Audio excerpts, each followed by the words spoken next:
Sunday morning, and I have finished my rake, and it's okay. And if you want to know how I've made it, there's a few bits coming up now, and it was a lot of fun. My grandfather on his farm had one pretty much identical to this, and because you can only get the 12-inch rakes here, I thought I'd make one that was a yard in the old English country traditional style, and I made it all out of scrap and what I had here on the land, and the handle I fashioned out of a young sapling stem, and I'm happy with it. So we'll see you later. Bye bye for now. Well, it's raining.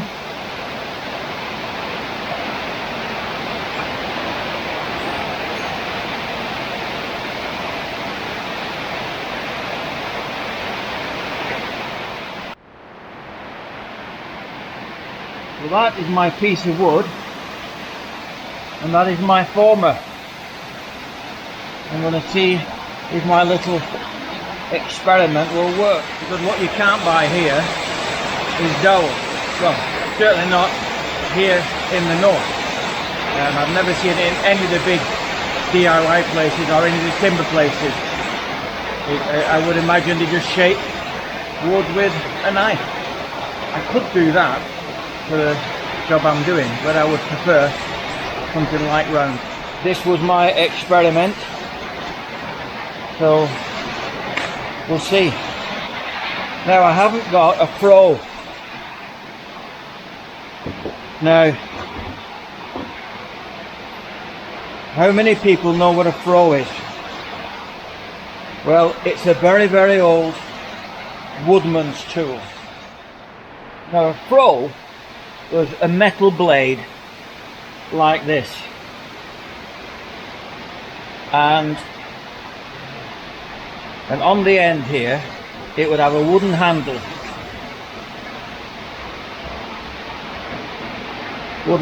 Through there, and you hold the handle and you hit this with a mallet, and it drives the blade through wood, and you pull the handle or push the handle to split the wood, and it was called twoing and froing. That's where the expression comes from. Metal blade, ring at the end, wooden handle, that's a froe, and I don't have one. If there's a blacksmith anywhere near, could make me one, no problem whatsoever. So what I'm going to have to do, I'm going to have to do it with my trusty Thai farmer's knife and a mallet. Let's just see if I can do it. Well, I'm having to do this the old way, with a knife. That's my ring, my mark, and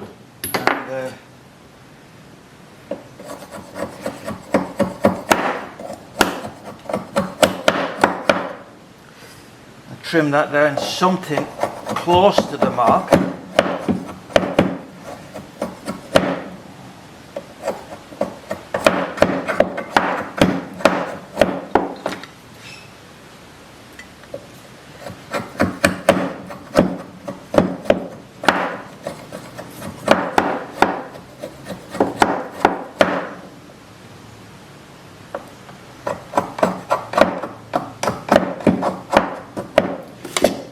When I've got it something like, I move over to the belt sander.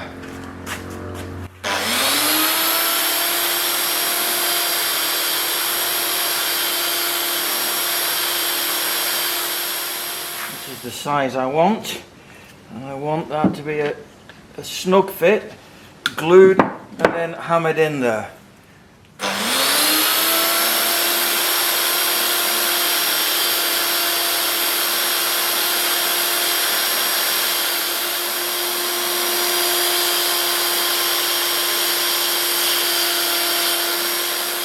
Well, I've made the head for the rake, and I'm quite pleased with it. It's all right, very traditional, and I've got to now source the handle, which won't take me long. I'm looking at setting the handle in here and here. It'll be a Y-shaped handle, coming back probably about just over 6 feet, 2 meters in length. Good day. It's Sunday. What date? I've not a clue. We're at the end of October, probably the 29th or something like that. I'm in the workshop. My goodness gracious me, I've got shed loads to do. Shed loads. I'm just finishing off this last box for May. I've been making a traditional old English hay rake, farmer's rake, just like my grandfather had on his farm. And you can't buy them here. The only rakes that we buy here are the standard. You can get a small lawn rake, or one of these which is about 300 mil, about 12 inches, and when you're trying to rake hay off the lawn, it's so I've made, this was scrap I had on in the workshop. This was a lump of tree we cut down, and the handle is going to be this section. So effectively I've got to shape the handle up, cut it down, and the handle is going to go effectively, something like that. So I'm going to shave the inside of this off, take all the bark off, take the knobbles off, make it 6 foot stem to stern, and that's the height of the raker is supposed to be the length of the shaft when you're doing one of these old farm rakes, and it'll be good fun. Quite looking forward to it, really. I could do with a draw knife, and I haven't seen any here. A draw knife is an old carpenter or woodman's tool. Draw knife is a blade with two handles like that, and this is your cutting edge, and effectively you hold it with 2 hands and pull it towards you, and that takes all the bark off or shapes your wood.